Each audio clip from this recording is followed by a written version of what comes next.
Welcome to Dialogue Editing for Motion Pictures. By now you understand just what a dialogue editor does.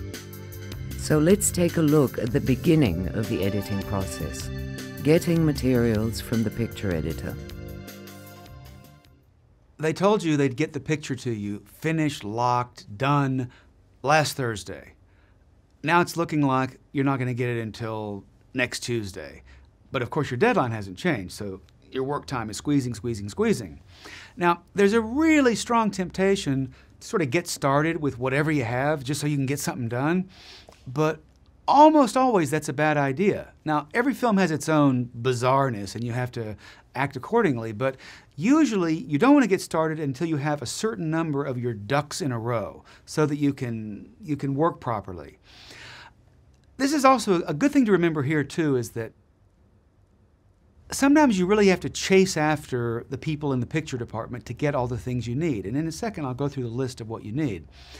And you become a pain in the ass, and people get angry at you because you're bugging them, and you think, okay, forget it. It's not that important. I'll be a nice guy and I won't demand this time. Bad idea. This is not a good time to be a nice guy. Before you start your editing, get the materials. Get all the materials you need, make sure they're okay, and then you can start working. Because if you say, oh, well, you know, who really needs the alternate takes?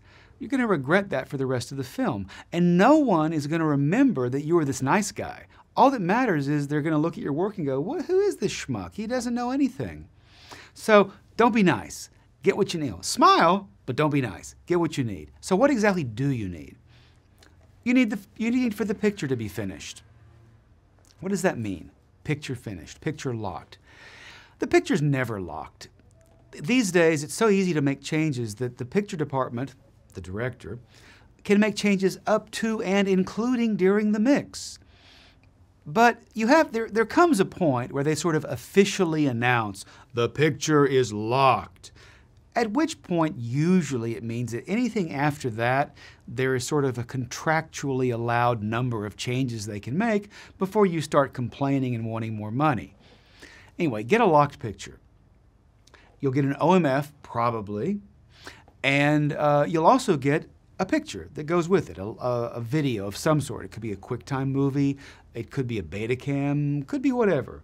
But you need all this stuff. Now, in the OMF, or however you're going to get it, let's say that the film was recorded on an 8-channel hard disk recorder, like a Kantar.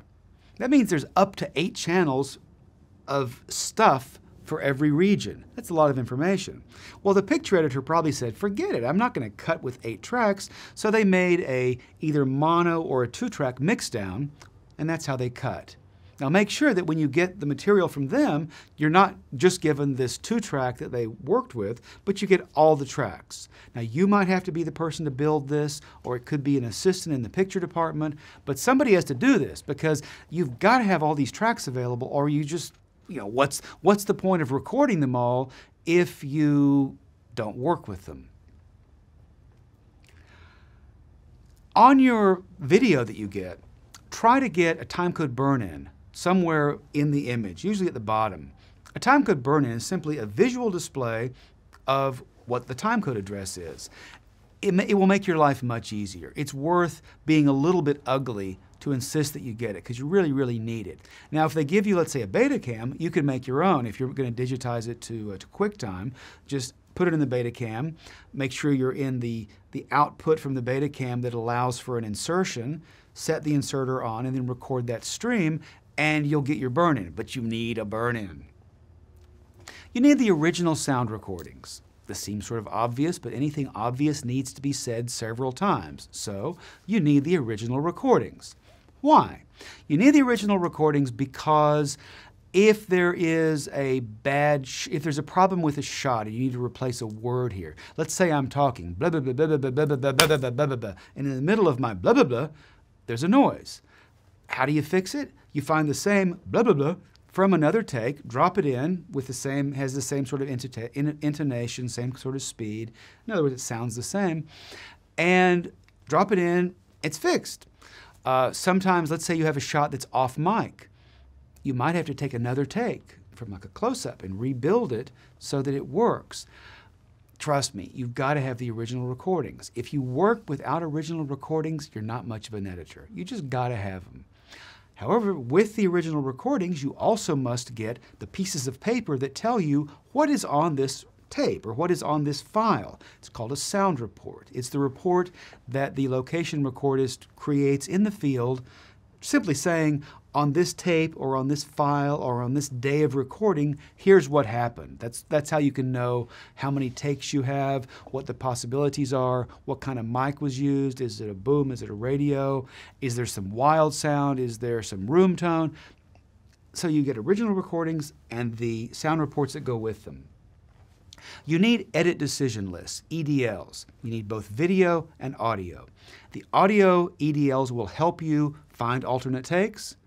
The video EDLs will help you find scene changes, perspective cuts. It's just a whole lot easier to cut and paste between an EDL and your workstation than it is to constantly type in number.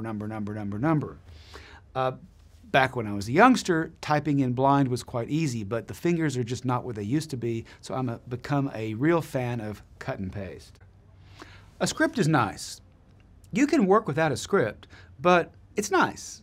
It's nice for a few reasons. First of all, you have a clue what's going on, but also when you first start the film, you don't know anything about the film.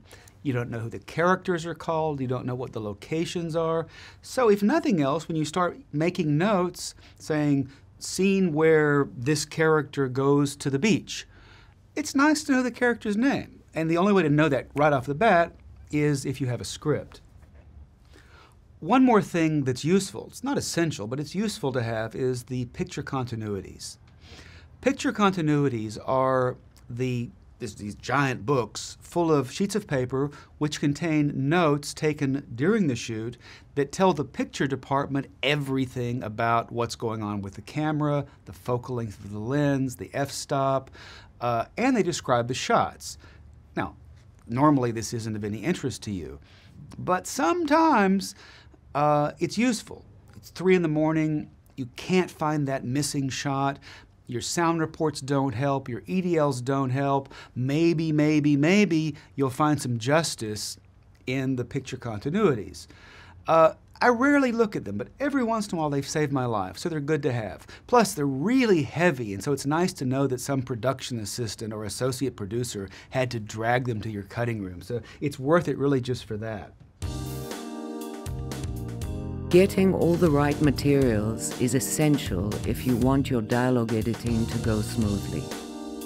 OMF and locked picture, EDLs, original sounds and sound reports are vital tools that you must have in order to do a good job. In the next video, we'll look at what you do when these files and folders and tapes show up in your cutting room. Thank you for watching Dialogue Editing for Motion Pictures, a guide to the invisible art.